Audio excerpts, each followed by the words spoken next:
찬양 감사합니다. 오늘 말씀은 완악한 자들이란 제목이 되겠습니다.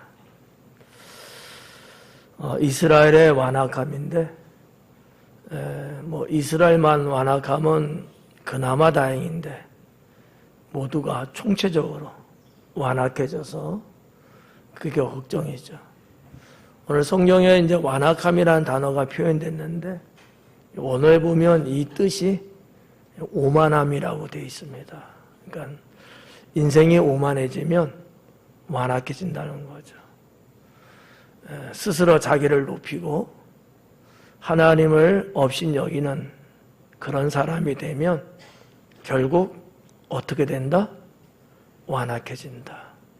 그 완악함의 결론은 멸망이다라는 거거든요. 그래서 저도 그렇고 여러분도 그렇고 하나님을 믿는 사람으로서 내 마음이 완악하지 않도록 언제나 영혼의 파수꾼을 세우고 완악함이 아니라 선함으로 충만할 수 있는 그런 우리 모두가 되기를 축원합니다.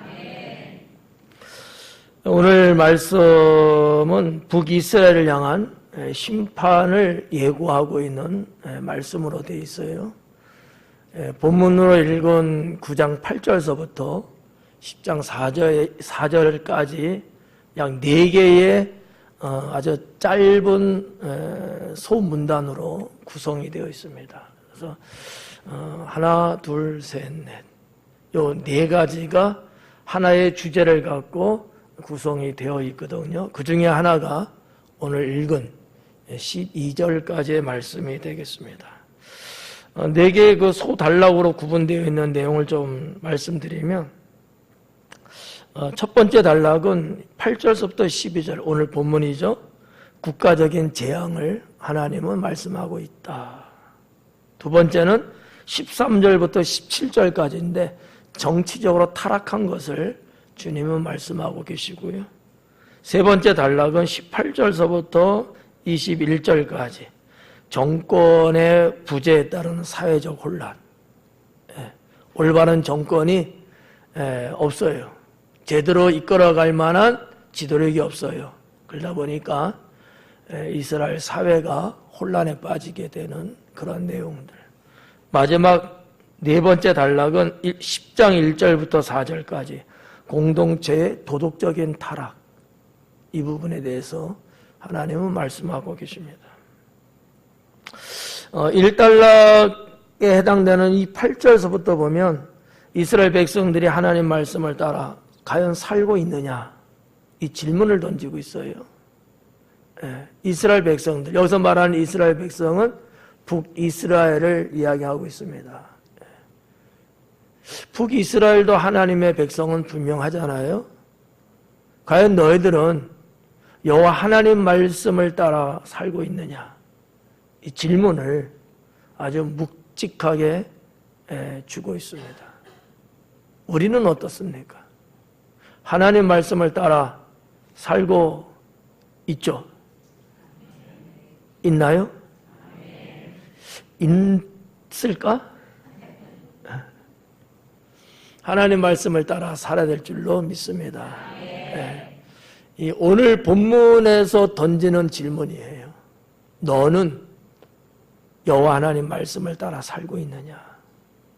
그냥 이렇게 겉모습으로 봐갖군요, 다 그렇게 사는 것 같아요. 근데 진실로 그렇게 사느냐? 거듭 말씀드리지만 교회 출석한다고 하나님 말씀 따라 사는 건 아니죠. 안 그런가요? 어때요?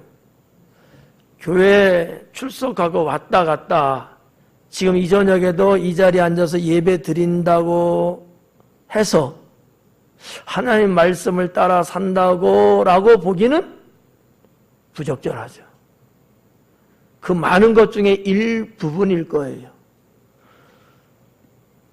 오늘날에도 이 교회 안에도 말이죠, 예배는 버젓이 드리고 하나님을 믿는다고 말은 하면서 하나님이 명령하시고 주신 계명과 율례 법도를 따라서 살아가지 않는 사람들이 얼마나 많은지 몰라요.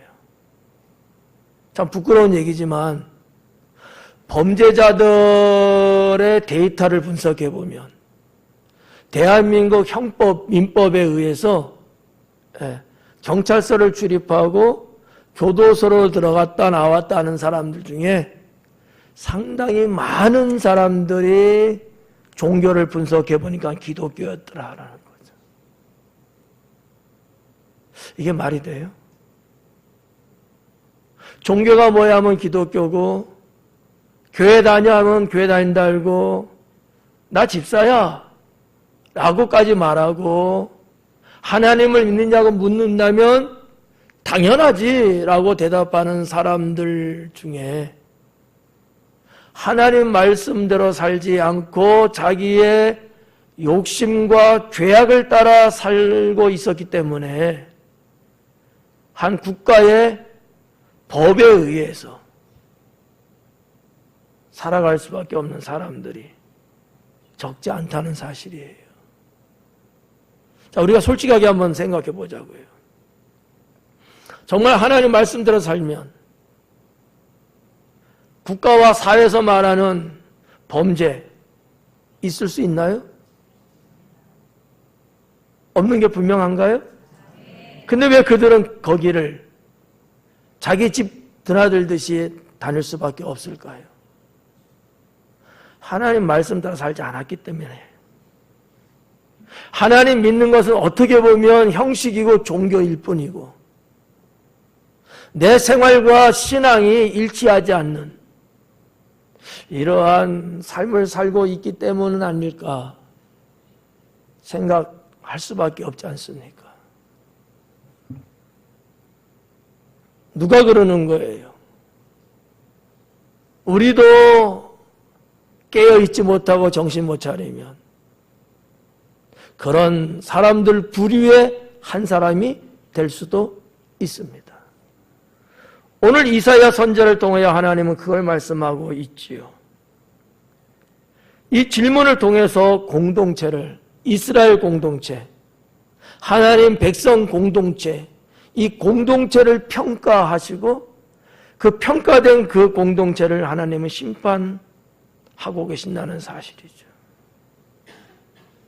자, 그럼 우리 한번 8절부터 한번 볼까요? 주께서 야곱에게 말씀을 보내시며 이것을 이스라엘에게 임하게 하셨은즉 그래요. 여기 말씀을 보내셨고 그 말씀이 임하게 하셨다 이렇게 말씀하고 있거든요. 이 말씀이라는 단어의 그 단어는 다바르라고 하는 단어거든요. 이게 크게 두 가지의 뜻을 가지고 있어요. 하나는 말, 하나는 일. 말이라고 번역되기도 하고 일이라고 번역되기도 한다는 거예요. 다바르라는 단어가 갖고 있는 것이. 오늘 이 8절에 보면은 말씀이 보내지고 그 말씀이 임하게 됐다. 이렇게 지금 돼 있잖아요. 이게 조금 어려울 수는 있지만 쉽게 설명해 한번 해볼게요. 이런 거예요. 하나님 말씀이 임하면 어떠한 사건은 일어난다라는 거죠. 말씀과 일, 말씀과 사건은 별개의 문제가 아니다. 하나님 말씀이 임하면, 주의 선한 말씀이 임하면 어떤 일이 일어날까요?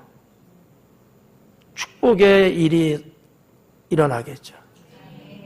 하나님 말씀에 심판의 말씀이 예고되면 어떤 사건이 일어날까요? 멸망의 사건이 일어나게 될 겁니다. 무슨 얘기냐면 하나님 말씀은 말씀만 허공을 때리는 듯이 있지 않는다라는 얘기. 이게 다바르라는 단어가 갖고 있는 함의적인 의미라는 거죠. 넓은 의미로 볼 때 그렇다는 거예요. 성도 여러분, 여러분들은 한 주간에 하나님 말씀을 얼마만큼 많이 접하고 계시나요? 1년에 그 수를 헤아려 보면 얼마나 많이 계신가요? 그 말씀이 그저 그냥 메아리 치듯이 그냥 허공을 때리듯이 긁다가 딱 사라져버리는 안개처럼. 이렇다고 보지는 않습니까? 이건 큰 오산이에요. 주어진 하나님 말씀은 분명히 우리의 생의 어느 한 부분 속에, 우리 교회 어느 한 부분 속에, 우리의 사역 어느 한 부분 속에 반드시 임하게 된다는 사실이에요. 이게 여러분의 느끼기에는 어려울 수 있어요. 그냥 말씀 임하고 듣고 뭐 그러면 되지, 이렇게 생각들 많이 하거든요. 그렇지 않다라는 거죠.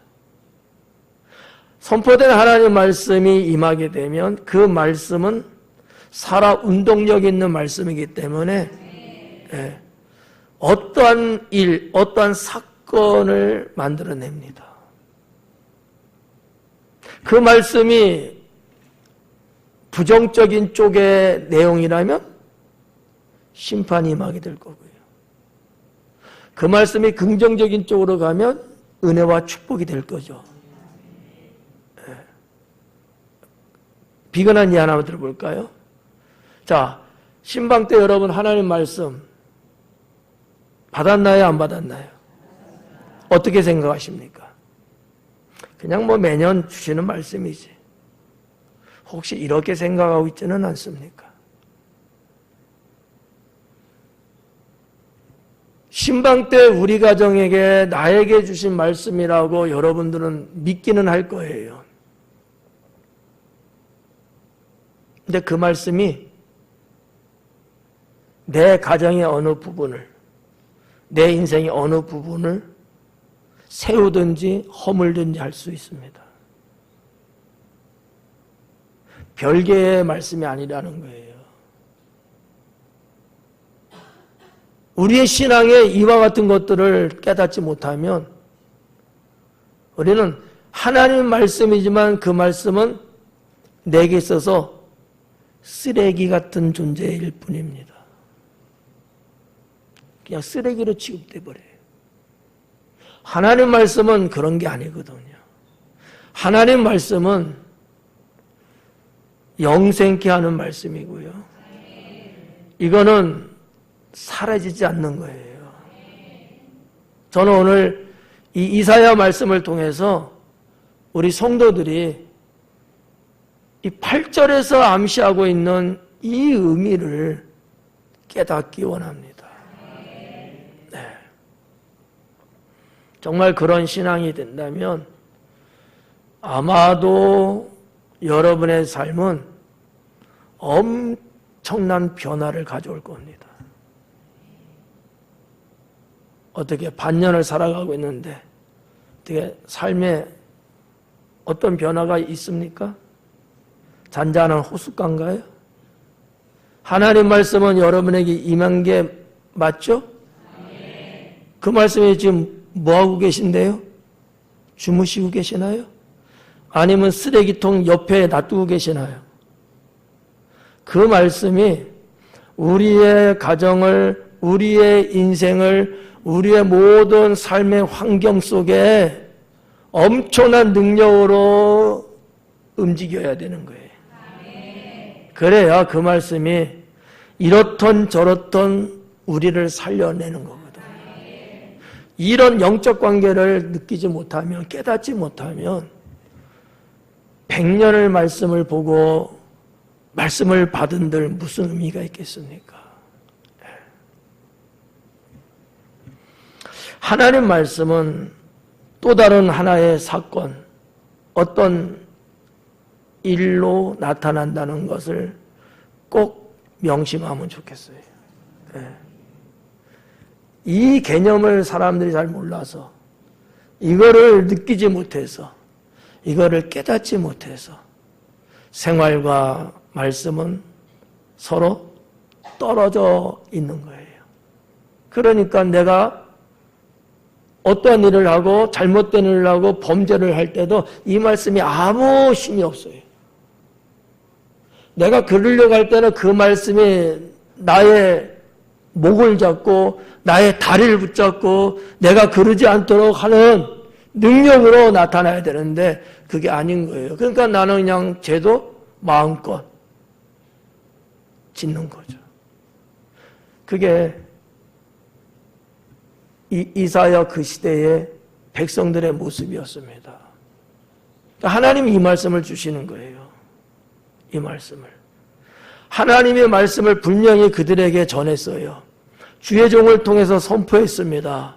깨닫지 못하는 부분을 깨달을 수 있도록 충분히 일러주었어요. 근데 그들은 연결시켜서 생각하지 않았습니다. 그래서 그 말씀이 이 북이스라엘의 삶 속에 하나의 큰 사건으로 터지는 거죠. 그게 멸망이에요.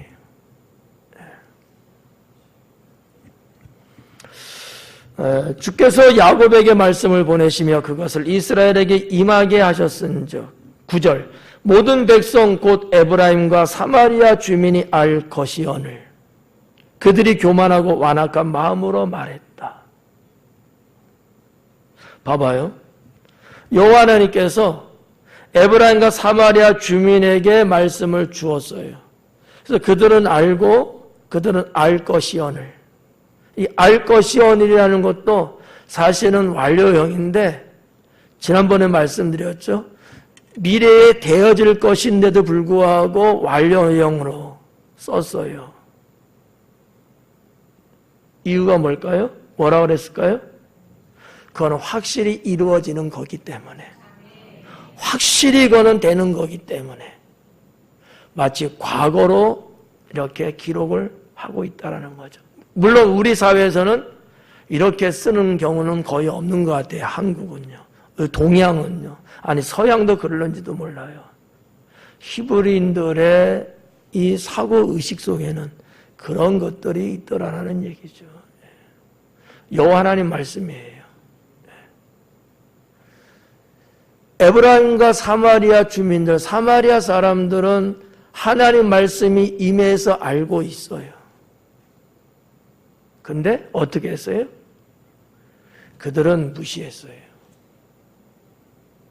무시했기 때문에 그 말씀이 그대로 그들의 삶 속에 임합니다. 그리고 심판합니다. 그러면 심판한다 그랬거든요. 그럼 멸망한다 그랬거든요. 근데 그들은 오히려 그렇게 말씀하시는 하나님을 무시하고 저버렸어요. 더 나가서 완고해졌고요. 완악해졌어요. 우리를 심판해서 우리가 이렇게 망하면 우리는 또 다른 것으로 하지. 이렇게 오히려 하나님을 희롱했습니다. 어떻게 보면 우리들의 모습 속에도 이런 게 조금 있을런지도 몰라요. 뭐 이렇게 되면 뭐 이렇게 하면 되지 않아?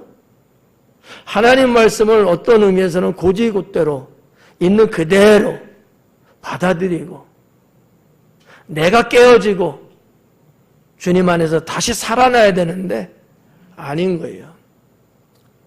뭐 그래도 나는 피할 길이 있는데 뭐 그렇게 해도 나는 저렇게 하면 되는데 하면서 임재하시고 심판하시는 나의 잘못된 것을 깨닫게 하시고 되살려 주려고 하시는 여호와 하나님을 오히려 희롱하고 멸시하고 무시하는 그러한 모습. 이게 당시 북이스라엘의 모습이었다라는 것이죠. 여기서 기록하고 있는 에브라임 그리고 사마리아 주민 사실상 같은 영역에 있는 개념이죠. 에브라임은 이스라엘 12지파의 한 지파예요. 뭐 정확하게 하면 13지파가 되겠죠. 레위 지파까지 포함시킨다면. 요셉의 아들이잖아요. 근데 에브라임이라고 말하면요. 이거는 북이스라엘 전체를 말하는 거예요. 단순하게 에브라임 한 지파를 지금 이야기하는 게 아니라는 얘기죠. 자, 북이스라엘은 지파가 몇 개예요? 10개 지파입니다. 10개 지파. 레위 지파는 이쪽 저쪽 다 세지 않아요. 그건 제사장 지파거든요. 10지파입니다. 근데 에브라임이라 에브라임도 그 지파 안에 있어요. 하지만 우리가 에브라임 지파 이렇게 하면은 어떨 때는 그 하나의 지파를 말하는 것이 있고 어떻게 보면 북이스라엘 전체를 말하는 것일 수도 있거든요. 이것은 어떠한 내용을 가지고서 에브라임 지파를 말했느냐 이거를 보면 구분이 가는 문제거든요. 오늘 본문의 말씀은 에브라임 지파 하나를 말하는 게 아니라 북이스라엘 전체를 말하고 있다라고 하는 겁니다. 그러니까 하나님의 말씀이 임한 곳, 하나님의 말씀을 무시한 곳, 그래서 멸망을 당할 수밖에 없는 곳은 북이스라엘 전체다라는 얘기죠. 그래서 에브라임이고요. 에브라임과 사마리아 주민이라고 별도로 기록을 해요. 이 사마리아는 북이스라엘의 수도입니다. 대한민국의 수도 서울처럼 말이죠. 유독 그 부분을 콕 찍었어요. 왜 그랬는지는 모르겠어요. 막 이러지 않을까? 그 사마리아는 북이스라엘의 수도고요. 거기에 모든 사람이 집결되어 있고요. 북이스라엘을 다스려 나가는 지도자들이 다 거기에 있습니다. 어떤 의미에서 보면 전체 북이스라엘을 타락하게 만들고 그들을 범죄하게 만들고 하나님을 대적하게 만드는 주 원인 그들이 어디 있을까? 사마리아에 있습니다. 그래서 아마 사마리아를 별도로 이렇게 언급한 게 아닐까. 대표성이죠. 우리는 이와 같은 부분들을 이미 앞부분에서 여러 차례 보고 왔습니다. 자, 그러면 좀 더 나가볼까요? 10절에 벽돌이 무너졌으나 우리는 다듬은 돌로 쌓을 것이다. 하나님이 심판해갖고 그들의 주거, 집, 벽돌 이런 어떤 것들이 무너졌어요. 황폐해졌다고요. 근데 그들은 뭐라고 이야기해요? 그럴지라도 우리는 다시 다듬은 돌로 쌓을 거야. 나타나고 있는 현상을 보면서 하나님 앞에 회개하고 돌아서야 할 생각을 해야 되는데 그러지 않고 그런다 할지라도 우리는 계속해서 우리는 이 길로 계속 갈 거야. 우리는 죄악의 길로 그냥 갈 거야. 우리 마음대로 할 거야. 이러는 거예요. 상당히 암울한 징조가 아닐까. 저는 그렇게 판단합니다. 혹시 여러분들은 어떠신가요? 때로는 하나님의 말씀을 들으면서 때로는 신방 말씀 속에서 때로는 오고 가는 대화 속에서 나의 잘못된 부분이 다루어지는 경우가 있을까요? 없을까요? 그럴 때 여러분은 어떻게 하십니까? 여기 북이스라엘 사람처럼 그러든 말든 나는 그냥 이렇게 또다시 할 거야. 그러는 분은 없겠지요. 회개하겠죠? 그게 살 길입니다. 네. 여기 지금 이 내용을 보면 참 기가 막히지 않아요? 벽돌이 무너졌대요. 근데 우리는 다듬은 돌로 더 쌓을 거야. 벽돌과 다듬은 돌은요, 가치도 차이가 나고요, 모습도 차이가 나고요. 이 상징하는 의미가 차이가 있잖아. 그냥 벽돌하고 다듬은 돌이에요. 정확하게 뭐라고 제가 찝기는 좀 어렵지만 이런 거예요. 벽돌은요, 그냥 일반 백성들이요, 진흙 갖고 이렇게 만든 거야. 모양도 울퉁불퉁하고 규격이 정확하지도 않아요. 그게 벽돌이에요. 여러분, 성경에 나오는 이스라엘 백성 애굽 땅에서 무슨 노동을 했다 그래요? 벽돌 만드는 노동을 했거든요. 실제적으로 애굽, 그 옛날 애굽, 지금 이집트죠. 거기에 나암셋이라는 동네, 거기에 가보면 말이죠. 그게 이스말리아거든요. 그 길을 가서 보면 그 옛날에 그 고고학적인 벽돌이 이렇게 쌓여져서 이렇게 쭉 있는 게 출토되어 있는 게 있어요. 여기 간 사람은 아마 거의 없을 거야, 아마. 저 딱 한 번 가봤거든요. 그게 성경에서 말하는 이스라엘 백성들이 종살이 하면서 진흙 이겨갖고 만들었는데 나중에는 짚을 여갖고 또 만들잖아요. 이게 고고학적으로 이게 드러난 내용들이거든요. 볼품 없어요. 볼품 없습니다. 근데 다듬은 돌은 뭐겠어요? 이건 대리석인 거예요. 그쪽에서 대리석들이 많이 나오거든. 이집트에서 나온다는 얘기가 아니고 이스라엘 그 북쪽 북방 쪽에서 또 레바논 이쪽에서. 그러니까 이게 참 죽으려고 환장했구나 이런 생각밖에 저는 안 드는 거예요. 자신들의 평범한 일상생활의 벽돌, 그것이 죄 때문에 하나님 심판받아 무너졌으면 깨닫는 게 당연한데 그게 아닌 거죠. 우리는 더 멋있는 걸 할 거야 보라는 듯이 뭐 이런 거 있잖아요.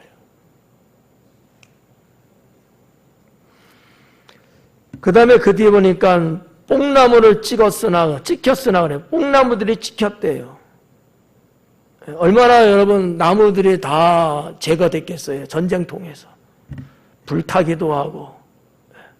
그런데 뭐라 그래? 백향목으로 그것을 대신할 것이다. 뽕나무와 백향목은 비교 자체가 안 돼요. 백향목은 성전을 건축한 데 사용된 특수한 나무입니다. 이건 지금의 레바논에서 생산돼서 들어온 것들이거든요. 정말 여러분 멋있지 않을까요? 나무 향 자체가 달라요. 여러분 뽕나무 향 맡아보신 적 있으세요? 백향목은요? 있지 않겠지 뭐. 아니 성주순례 가서 뽕나무 보잖아. 멀리서 저게 뽕나무구나. 그러고 가자 하고 혹시 오지는 않았어요? 거기 가까이서 한번 만져도 보고 그 나무가 풍기는 채취도 한번 맡아보고 좀 촉감도 좀 느껴보고 가이드가 그럴 시간을 안 줬구나.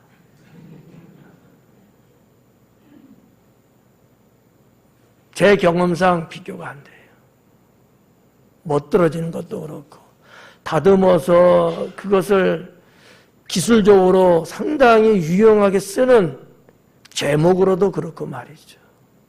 근데 이 북이스라엘 사람들이 그렇게 말하는 거예요. 그래, 하나님께서 그래, 우리 뽕나무 찍어서 어쩌고 했지만 우리는 보라는 듯이 우리는 백향목으로 우리는 할 거야. 이러는 거죠. 오만하기가 그지없습니다. 그랬더니 11절에 뭐라 그래요? 그러므로 여호와께서 르신의 대적들을 일으켜 그를 치게 하시며 그의 원수들을 격동시키리라. 자, 우리가 이 부분에서 보자. 10절과 11절에 있어서 제가 말씀드렸다시피 이 정도면은 회개해야 되는 건 맞다. 근데 이들은 회개하지 않고 오히려 더 오만해졌다. 시편 7편 12절 말씀해 보면 회개하지 않으면 하나님께서 심판하겠다는 말씀이 있거든요. 화살에 활을 당겨 놓은 상태에 있다 이렇게 표현하고 있거든요. 여러분 살을 활 시위에서 잡아 당겼어요. 이 상태에 지금 이 상태. 그러면 어떻게 하면 날아가요? 놓기만 하면 날아가요. 회개하지 않으면 하나님이 이 상태에 있겠다는 거예요. 이 상태에. 회개라는 게 얼마나 중요한지 아십니까? 회개하지 않는 자는요, 하나님의 심판으로 죽을 수밖에 없어요. 회개가 중요하다. 이스라엘 백성들이 정말 말할 수 없을 정도의 하나님께 죄를 졌다 할지라도 회개를 했다면 살죠. 회개를 안 하는 거예요. 그래서 11절이 넘어오는 겁니다. 그러므로 여호와께서 르신의 대적들을 일으켰다라는 거예요. 르신의 대적들. 르신이 누구라 그랬어요? 아람의 왕이에요. 아람 나라예요. 이 아람이 북이스라엘하고 같이 연합전선을 펼쳤잖아요. 그리고 아수르를 치자고 했던 거거든요. 기억은 나나요? 계속해서 지금 말씀드리고 있는데. 그래서 남유다까지 우리 같이 연합전선을 펴자 했는데 남유다는 그 말을 안 듣고, 왜? 아수르하고 이미 맺어 있는 상태거든요. 그랬더니만 그러면 우리가 남유다를 먼저 치자. 그랬던 거거든요. 자, 여기에 북이스라엘이 겁도 없이 덤벼대는 이유 하나. 아람을 상당히 의지했습니다. 북이스라엘 자체라기보다는 당시 이 아람이라는 나라가 큰 나라였거든요. 아람을 의지했어요. 우리는 아람만 있으면 우리는 뭐 문제 없다. 그랬는데 여기 나오는 이 느신이에요. 그 당시 왕입니다. 느신의 대적들을 일으키겠대요. 그러면 아람의 적이잖아요. 누굴까요? 아수르죠. 또 하나 나라가 있습니다. 또 하나 나라. 블레셋입니다. 자, 그 당시에 표면적인 적국은 아수르였어요. 그러나 표면적으로 드러나지 않는 듯 하면서도 결국은 아람을 쳐서 이겨낸 나라는 블레셋이었습니다. 그래서 우리가 두 나라를 뽑으면 하나는 아수르, 하나는 블레셋. 느신을 대적하는 자들이 그들이었다는 거죠. 그런데 봐봐요. 느신의 대적들을 하나님이 일으켰어요. 그래갖고 그를 치게 했어요. 누구를? 북이스라엘을. 이런 거지. 이방인을 들어서 하나님 백성이라는 북이스라엘을 침공하겠다는 거예요. 왜 이렇게까지 해야 되죠? 죄악 때문에요. 회개하지 않고 있기 때문이죠. 오늘날도 마찬가지예요. 우리가 하나님 앞에 지은 죄가 있음에도 그 죄를 짓고 또 짓고 또 짓고 또 짓고 또 지면서 살아가면서 회개치 않으면 하나님은요, 다른 어떠한 이방 세계에 세상의 어떠한 것을 들어서 하나님은 심판하십니다. 심지어는요, 목숨까지 가져가십니다. 목숨까지. 무서운 거예요.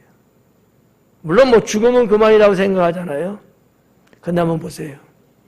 하나님의 심판을 위해서 내가 죽었어요. 천국 갈까요? 지옥 갈까요? 그거 생각하면 아찔한 거 아니에요?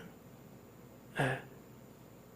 그러니까 이 시대만이 아니라 오늘날 현대사회 이 시대도 여호와 하나님께서 범죄하고 회개하라고 말씀함에 불구하고 그 말씀에 응하지 않고 고집부리고 완악하게 계속해서 죄악된 길로 가게 되면 하나님은 자연을 통해서 심판할 수도 있고 하나님을 안 믿고 최악의 사람을 들어서 나를 칠 수도 있고 말이죠. 심지어는 우리 사회의 어떤 현상을 통해서 우리를 심판할 수도 있습니다.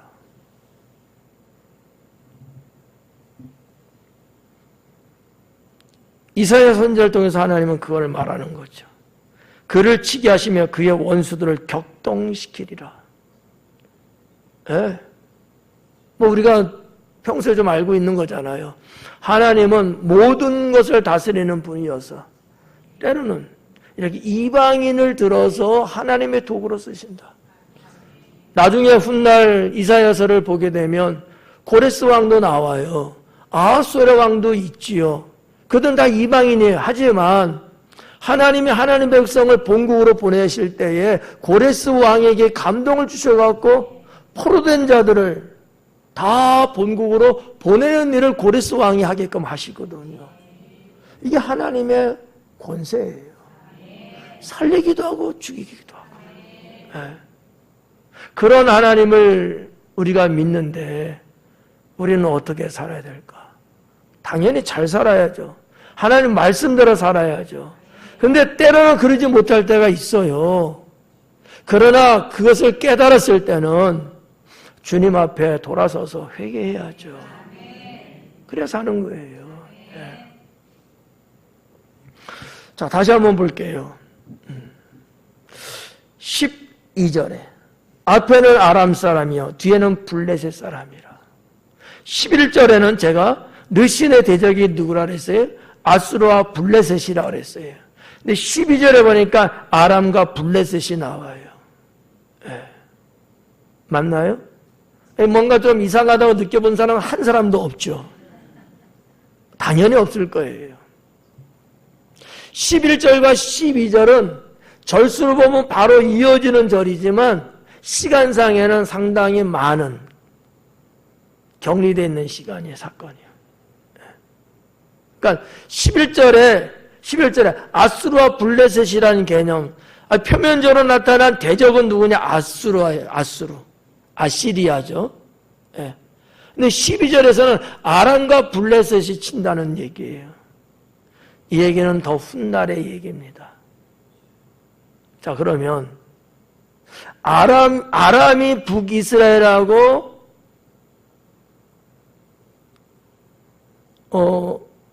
친구처럼, 아주 막역한 친구처럼 서로 협력하는 국가예요. 친화 정책을 쓰고 있었어요. 근데 보니까 12절에는 아람이 친대요. 이게 무슨 얘기일까? 역사를 모르면 이 말씀은 풀 수가 없습니다. 아람이 말이죠. 아수르에 의해서 BC 732년에 멸망합니다. 아수르 군대에 의해서요, 르신이 잡혀가고 처형당합니다. 죽어요. 그리고 아수르가 아람을 자기 아수르화 시켜요. 그래서 그 아람이 결국은 일어나서 북이스라엘 치는 거예요. 그렇게 믿었는데. 봐봐요. 벽돌, 우리는 다듬은 돌로 할 거야. 뽕나무, 우리는 백향목으로 할 거야. 뭘 믿고 이렇게 기고만장했을 거예요? 아람이었어요. 그런 아람을 하나님은 박살을 내버립니다. 그렇게 믿었던 아람이에요. 근데 아람이 오히려 북이스라엘을 침공하고 다 불태우고 다 살육합니다. 이게 웬일이에요? 이럴 줄 꿈에도 생각 못했겠죠. 아마 그랬을 거예요. 하나님이 심판하는데 그들에게 진노하는 심판이었다는 사실이죠. 성도 여러분, 우리는 북이스라엘 사람들처럼 완악하면 안 돼요. 제가 오늘 강의를 통해서 꼭 당부하고 싶은 표현이거든요. 우리가 힘이 없고 무지해서 하나님 앞에 죄를 짓는다 할지라도 완악하지는 말자. 완악하지는 말자. 내가 못돼 먹어서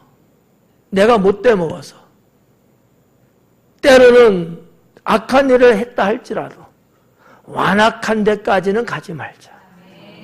나의 잘못이 드러나고 누군가 그것을 깨우쳐 준다면 우리는 주님 앞에 엎드려 회개하자. 그게 사는 길이다라는 얘기죠. 저나 여러분이나 여러분 잘하려고 하면서도 때로는 하나님 뜻에 어긋나고 때로는 나의 아집과 고집 속에서 죄 짓는 경우들이 있잖아요. 하지만 우리는 뭐가 다른 거예요? 그것을 깨달았을 때는 주님 앞에 회개하고 있잖아요. 이거를 꼭 당부하고 싶은 거예요. 예. 앞에는 아람이요, 뒤에는 블레셋이라. 북이스라엘이 이렇게 있잖아요. 지도를 한번 생각해 보세요. 북이스라엘에 있어. 요 위에가 아람이거든요. 블레셋이 밑쪽 남쪽이에요. 그래서 앞에는 뒤에는 이라는 얘기야. 완전 두 나라에서 협공을 당하는 북이스라엘. 북이스라엘. 자, 근데 12절 봐봐요. 그들이 모든 입을 벌려 이스라엘을 삼키리라. 그럴지라도 여호와의 진노가 돌아서지 아니하며.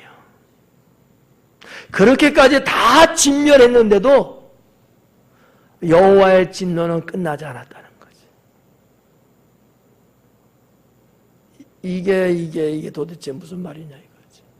아니, 잘못해서 하나님이 심판해서 멸망했으면 그 정도에서 이제는 끝내야 되지 않아요. 끝내야 되잖아. 근데 하나님의 진노는 끝나지 않았다는 거야. 무슨 의미예요? 그만큼 북이스라엘의 죄악이 컸다는 얘기예요. 남한한 자들이 있을 겁니다. 그들의 자자 후손에 이르기까지. 그 당대의 사람들만 진멸하는 게 아니라 그의 후손에 이르기까지 하나님의 심판은 예고되고 있다는 거거든요. 얼마나 여러분 무섭습니까? 현실적으로 내가 하나님 앞에 잘못했어요. 내가 하나님 앞에 완고했어요. 그래서 하나님이 나를 죽여요. 그거는 응당 그럴 수 있지.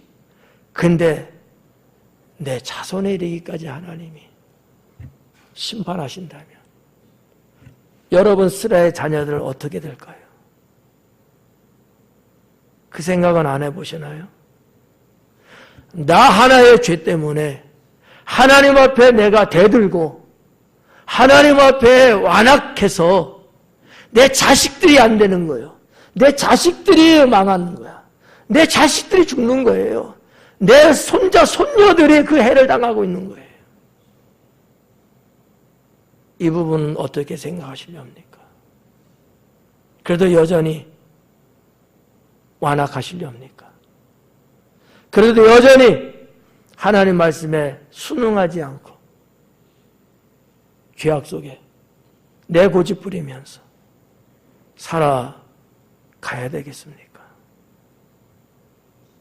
하나님 말씀 오늘 본문을 단면적인만 보지 마시고 입체적으로 그 밑에 뿌리에 이르기까지 하나님의 예고되는 이 심판의 예언을 한번 입체적으로 한번 보자라는 얘기죠. 섬뜩하지 않아요? 자다가도 그냥 벌떡 그냥 깨어나는 거 아니에요? 그 정도로 하나님의 진노의 심판은 강렬했다는 거죠. 이 12절 말씀이 참 무서운 거예요. 12절. 이스라엘을 삼키리라. 그럴지라도 여호와의 진노가 돌아서지 아니할 것이다. 끝났는데, 당대에 끝났는데 근데 진노는 안 끝났다. 앞으로도 진행할 것이다 라는 얘기거든요. 무서운 거죠. 저는 이러한 말씀을 알고 있으니까 나 하나의 행동거지가 얼마나 중요한가. 내 자녀들이 나 때문에 하나님께 버림받고 심판받는다면, 나 때문에 내 손주들이 그런다면, 나 때문에, 목사인 나 때문에 우리 성도들이 이 해를 입고 하나님께 심판받는다면, 이런 생각을 하면요, 나 하나 아무렇게나 사는 이게 안 되는 거예요. 좀 더 주님 앞에 머리를 조아리고, 좀 더 주님 앞에 진실하고 정직하고, 그렇게 살 수밖에 없는 거예요. 이까짓 거 날 몰라요, 이름은 그러지 않지만, 하나님 말씀에 이와 같은 진리가 있기 때문에, 이거를 몰랐을 때는 몰라도 알기 때문에, 나의 말 한마디, 나의 행동 하나, 정말 내가 주님 앞에 어떻게 살아야 될까? 네. 저 수요일날도 강의하면서 그런 말 했잖아요. 정말 도저히 같이 갈 수 없는 사람이야. 신앙생활 도저히 같이 할 수 없는 사람이야. 행위를 봐갖고는. 그래서 정을 떼고 싶어. 그래서 그냥 격리하고 싶고 서로 우리 그냥 헤어지고 싶어. 근데 말이에요. 하나님은 그것을 어떻게 보실까? 그러려는 나의 행위를 의롭다고 보실까? 악하다고 보실까? 주님의 마음은 도대체 어느 쪽일까? 생각해보면 말이죠. 제 결론은 그거죠. 끝까지 간다. 품는다. 품는다. 네. 내 힘으로는 안 되지만 주님이 주신 능력으로 우리는 죽을 때까지 주님 안에서 간다. 물론 속상할 수도 있고요. 귀찮을 수도 있고 어려울 수도 있어요. 그렇지만 그게 목사의 또 길이죠. 주의종의 길 아니겠어요? 그게 부모의 길이 아니겠어요? 어떠세요? 우리는 그렇게 살아야 합니다. 나 당대 단편만 보지 마세요. 내 자녀의 세대, 손주의 세대, 3세대까지 여러분 적어도 한번 내다보시고 내가 하나님 앞에 잘하면 3세대까지 여러분 복 받는 거야. 복 받는 거예요. 근데 그렇지 않으면 심판이 오는 거예요. 상당한 책임감을 느낍니다. 책임감이에요. 오늘 12절까지 보면서 마지막 부분, 그의 손이 여전히 펴져 있으리라. 손이 이렇게 펴져 있대요. 이게 무슨 뜻이에요? 심판을 거두지 않았다는 거예요. 손이 펴졌다는 얘기는 하나님 심판은 진행형이다. 펴져 있대요. 이제 종결했으면은 손을 거두어야죠. 아닌 거예요. 여호와의 손이 올라가서 심판하고 있는 상황을 이사야 선지자를 통해서 말씀하고 있습니다. 사랑하는 성도 여러분, 우리 하나님 말씀대로 삽시다. 네, 좀 버거울 수도 있어요. 남들처럼 세상 사람들처럼 조금 자유가 없고 부자연스러울 수도 있어요. 마음껏 내가 살고 싶고 내가 마음껏 그러고 싶은데 조금 그러지 못할 수도 있잖아요. 그렇지만 하나님 말씀대로 살면 그러는 것보다 더 행복되고 축복된 것을 주님은 주십니다. 기도하겠습니다.